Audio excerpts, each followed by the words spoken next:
regain the balance of the society, which has actually lost balance this time. Because सुंदर का जैसा इन्होंने बहुत ही सुंदर मीनिंग बताया कि something which is lost to regain that thing which is lost before. तो अब हम एक आध्यात्मिक पक्ष पे आते हैं श्री रामचंद्र और इस रामायण के।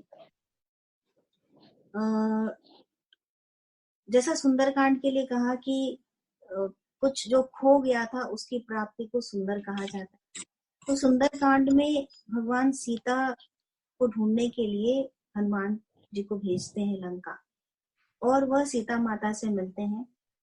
वहां वह श्री रामचंद्र की मुद्रिका सीता माता को देते हैं।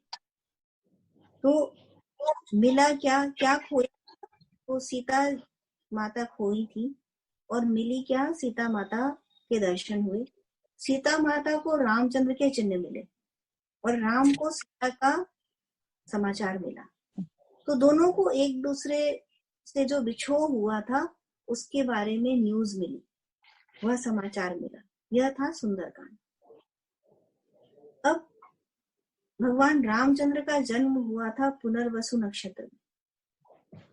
पुनर्वसु नक्षत्र के लिए भी यही कहा जाता है कि यह नक्षत्र खोई हुई वस्तु के वापस मिलने का नक्षत्र है।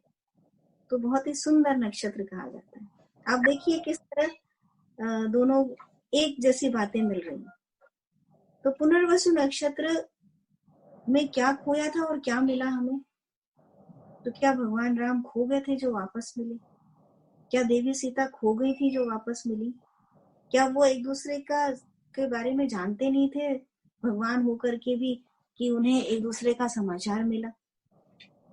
अब थोड़ा सा हम गहराई में जाते हैं। तो भगवान राम का जन्म कैसे हुआ? हम उन्हें विष्णु का, भगवान विष्णु का अवतार कहते हैं। तो उनका जन्म कैसे हुआ? आपको याद होगा, कहानियां सबने पढ़ी थी, आपको याद होगा कि राजा दशरथ ने एक यज्ञ किया था। उनकी संतान नहीं थी, बरसों निकल गए थे उनके विवाह को। तो उन्होंने एक यज्ञ किया और उसमें देवताओं ने आके उन्हें खीर का एक प्याला दिया और कहा कि इसे अपनी रानियों को खिला देना 4 भाग करके। तो भगवान राम का जन्म होता है पायस से, खीर, पायस, खीर खाने से उनका जन्म है। तो जैसे नॉर्मली मनुष्य का जन्म होता है उस तरह नहीं हुआ। देवी सीता का जन्म कैसे हुआ उसके बारे में हमें और कहानियां मिलती हैं। एक तो जो बात सभी रामायणों में है, सभी रामचरितमानस हो, रामायण हो, वाल्मीकि सब में है कि राजा दशरथ यज्ञ के लिए भूमि में हल चला रहे थे और तब उनका हल किसी वस्तु से टकराया। उन्होंने उस जमीन को खोद के निकाला तो वहां पर एक घड़ा निकला सुंदर, जिसमें एक गोल्डन घड़ा या गोल्डन बास्केट निकली जिसके अंदर एक कन्या थी। तो वह कन्या उन्होंने उठा ली और बहुत ही प्यार से उसको अपने गोद में लिया और उनको उसके ऊपर इतना आकर्षण आया कि उन्होंने उसका नाम सीता रखा और अपनी पुत्री के रूप में उसे स्वीकार किया। अब सीता का क्या अर्थ है? सीता कहते हैं किसी फरो, किसी क्रिंकल, एक जमीन के अंदर हल चलाने से जो दरार बन जाती है वह सीता।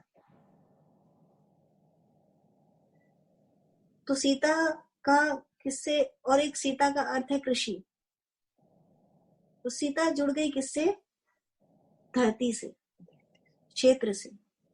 कृषि है या उस जमीन की दरार है, तो यह क्या है? यह अर्थ की पुत्री, भूमि की पुत्री। इसका जो जुड़ाव है वह भूमि से, धरती से। जो पायस जहां से श्री रामचंद्र का जन्म हुआ, खीर। खीर कैसे बनती है? दूध से। दूध कहाँ से आता है? गौओं से। गौ कौन? इंद्रियां। और दशरथ कौन? राजा दशरथ थे रामचंद्र जी के पिता। तो दशरथ का अर्थ क्या है? कि जिसका रथ 10 दिशाओं में दौड़ सकता है वह दशरथ। जिसकी 10 इंद्रियां उसके नियंत्रण में है वह दशरथ, कि वह दसों इंद्रियों पर चढ़कर चलता था, जिसका रथ, रथ अर्थात शरीर। ये सब उपनिषदीय भाषाएं हैं जहाँ शरीर को रथ की संज्ञा दी गई। यही बात आप भगवत गीता में देखते हैं, जहाँ शरीर को रथ की संज्ञा दी गई। जो भगवत गीता सुनते आ रहे हैं उन्हें थोड़ा आसान लगेगा समझने में। तो शरीर को रथ की संज्ञा दी गई, जहाँ 10 इंद्रियां हैं, 5 ज्ञानेन्द्रियां, 5 कर्मेंद्रियां, और उन 10 इंद्रियों पे जिसका नियंत्रण है और जिसका रथ 10 दिशाओं में चल सकता है, वह राजा दशरथ।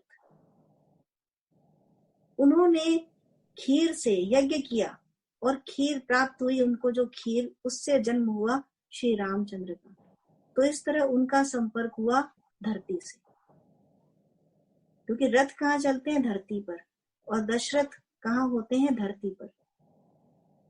तो धरती को हम एक विशेष रूप से देखते हैं पूरे रामायण में, पूरे रामचंद्र के जीवन चरित्र में धरती का एक विशेष महत्व है। धरती क्या है? पृथ्वी क्या है? पंच तत्वों में एक तत्व धरती। अब इस धरती से जिसका जन्म हुआ वह सीता, और धरती से प्राप्त जिस खीर से जिसका जन्म हुआ वह राम।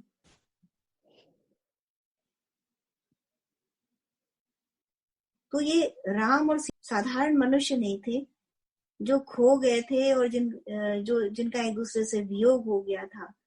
ये तत्व हैं। यदि हम तात्विक दृष्टि से देखते हैं पंच तत्वों में, तो हम उनको तत्व के रूप में देखते हैं। और यदि हम भगवान पुरुषोत्तम के रूप में देखते हैं, जैसे तुलसीदास ने भगवान राम को ब्रह्म रूप में देखा, और किन्हीं वैष्णव संप्रदायों में उन्हें चतुर्व्यूह के रूप में देखते हैं। तो उस तरह से यदि हम देखते हैं तो भगवान राम परम ब्रह्म है और देवी सीता शक्ति। तो उनका जन्म पृथ्वी से हो रहा है, और भगवान राम का जन्म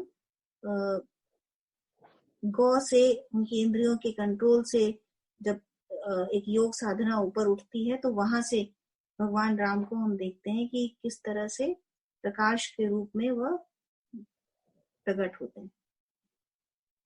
तो ये खोए पाए तो थे ही नहीं। ये आपस में ऐसा कभी नहीं हुआ कि एक खो गया था, दूसरा बिछड़ गया था और उनको एक दूसरे का समाचार मिल रहा था। नहीं, किसने खोया था इन्हें? मनुष्य जाति ने खोया था। भगवान राम ने सीता को नहीं खोया था, सीता ने राम को नहीं खोया था, उस मानव ने खोया था। वह ढूंढ रहा था। आज के दिन भी क्या हो गया है कि राम खो गए हैं, सीता लुप्त हो गई है। तो वापस खोजना है, वापस से पाना है। जो चला गया है उसे फिर पाना है, उस देवी शक्ति को पुनः पाना है, उस राम को जो अंदर आराम देता है, उस व्यापक दृष्टि को, उस परमात्मा को पुनः अपने अंदर धारण करना है। तो अवश्य सुंदरकांड इसमें हेल्प करेगा, यदि हम इस धारणा के साथ पढ़ें, यदि हम उस समझ के साथ पढ़ें। केवल इसलिए ना पढ़ लें कि कुछ कहानी है उसे पढ़ना है। तो किसी ने कहा है कि यह पढ़ लीजिए, तो एक यंत्र की तरह ना पढ़े उसको। जानकर भाव के साथ यदि आप राम का नाम लेते हैं, तभी राम मिलते हैं। तो इस तरह अवश्य यह सार्थक होगा।